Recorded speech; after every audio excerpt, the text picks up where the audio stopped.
Friends, आज हम discuss करेंगे ओलिगोपोली अल्पाधिकार। इसका अर्थ हम सबसे पहले डिस्कस करेंगे।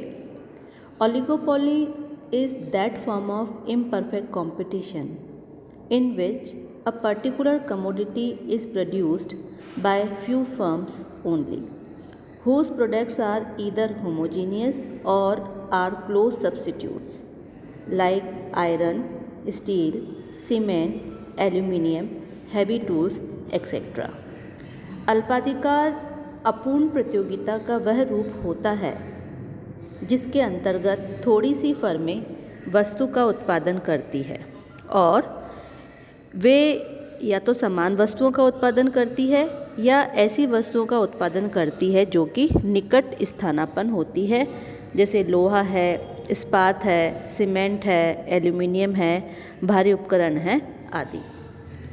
Each seller has substantial share in the supply of the commodity. और अल्पाधिकार में विक्रेता बहुत कम होते हैं जिनका वस्तु की कुल पूर्ति में काफ़ी महत्वपूर्ण भाग होता है, यानी कि एक पर्टिकुलर सेलर जो है वो बाज़ार को प्रभावित करने की स्थिति में होता है। इसकी मीनिंग को और अच्छे से समझने के लिए हम इसकी कैरेक्टरिस्टिक्स को डिस्कस करेंगे, विशेषताओं को। वो हमें ओलिगोपोली के मीनिंग को और अच्छे से एक्सप्लेन करने में हेल्प करेगी।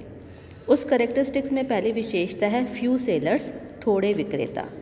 अल्पाधिकार की जो सबसे महत्वपूर्ण विशेषता यही है कि इसमें उत्पादक या विक्रेता बहुत कम या थोड़े से ही होते हैं, फ्यू, और प्रत्येक उत्पादक बाजार की कुल पूर्ति में एक महत्वपूर्ण भाग रखता है। इस कारण प्रत्येक उत्पादक उद्योग की क्रियाओं और नीतियों को प्रभावित करने की स्थिति में होता है। तो अल्पाधिकार बाजार में हम ये कह सकते हैं कि विक्रेताओं की पारस्परिक निर्भरता, म्यूचुअल इंटरडिपेंडेंस होती है। सेकेंड पॉइंट है होमोजीनियस और डिफरेंशियल गुड्स, समरूप या भेदित वस्तुएं या डिफरेंट गुड्स।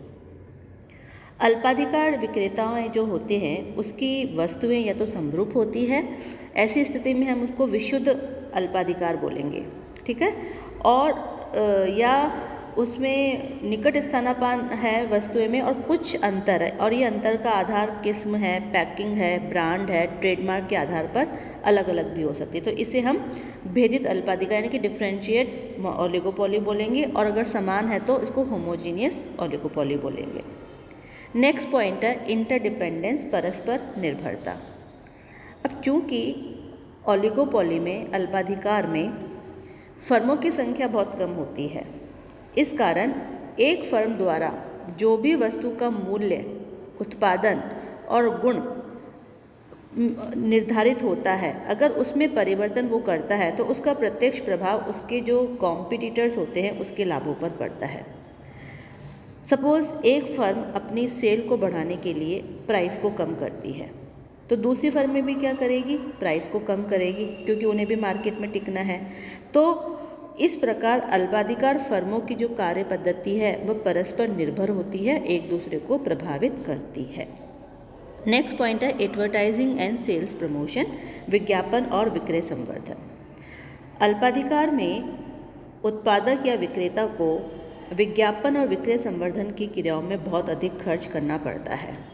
इसके अतिरिक्त इस क्रिया में वस्तु की किस्म में सुधार, डिज़ाइन, नयापन, साख सुविधाएं और अनुसंधान आदि पर भी खर्च किया जाता है। और अल्पाधिकार में तो विज्ञापन जीवन और मृत्यु का प्रश्न बन जाता है, क्योंकि जो फर्म अपनी प्रतियोगिता के समान विज्ञापन नहीं कर पाती है, जो उसके कॉम्पिटिटर है उनके समान विज्ञापन नहीं कर पाती है, तो उसके उपभोक्ता प्रतियोगी उत्पादकों के पास जाने लग जाएंगे। तो इसलिए अल्पाधिकार में विज्ञापन एक महत्वपूर्ण स्थान रखता है। नेक्स्ट है राइवलरी, प्रतिद्वंदिता। अल्पाधिकार बाजार के अंतर्गत फर्मों में प्रतिद्वंदिता पाई जाती है, इसलिए कुछ फर्में संगठित भी हो जाती है। इसके अतिरिक्त इन फर्मों में संघर्ष और प्रतिद्वंदिता की प्रवृत्ति के कारण अल्पाधिकार में अनिश्चितता का वातावरण बना रहता है। नेक्स्ट पॉइंट है प्राइस रिजिडिटी, कीमत स्थिरता। इसको 2 नंबर के क्वेश्चन में भी पूछते हैं कि what is the meaning of price rigidity, कीमत स्थिरता क्या है। अल्पाधिकार बाजार में वस्तुओं की कीमत एक स्तर पर काफ़ी समय तक वही बनी रहती है। यहाँ तक कि मांग और पूर्ति में परिवर्तन होने पर भी कीमत पर प्रभाव नहीं पड़ता, क्योंकि कीमत में परिवर्तन करने पर फर्मों को नुकसान होता है। इसीलिए कीमत स्थिर रहती है, इसे हम कीमत स्थिरता कहते हैं। Next, difficulty in the entry and exit of firms. फर्मों के प्रवेश एवं बहिर्गमन में कठिनाई।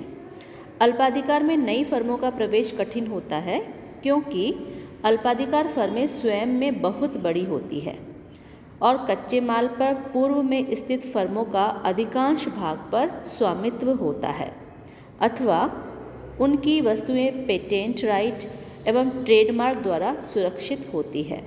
इसके अतिरिक्त फर्में जो है वो उद्योग से बाहर भी नहीं जा पाती है, क्योंकि इन फर्मों का आकार बड़ा होने के कारण इसमें पूंजी का बहुत बड़ा विनियोग होता है।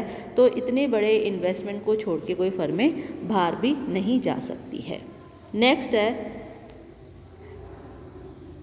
इनडिटर्मिनेशन ऑफ डिमांड कर्व, मांग वक्र की अनिश्चितता। अल्पाधिकार में मांग वक्र अनिश्चित होता है।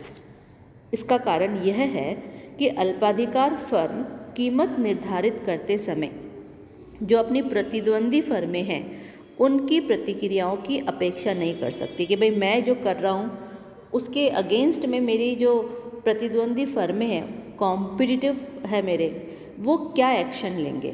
तो इसलिए जो मांग वक्र है वो अनिश्चित होता है और इसे हम किंग्ड डिमांड कर्व या विकुंचित मांग वक्र भी कहते हैं। तो ये आज हमने डिस्कस करा है ओलिगोपोली का मीनिंग और कैरेक्टरिस्टिक्स।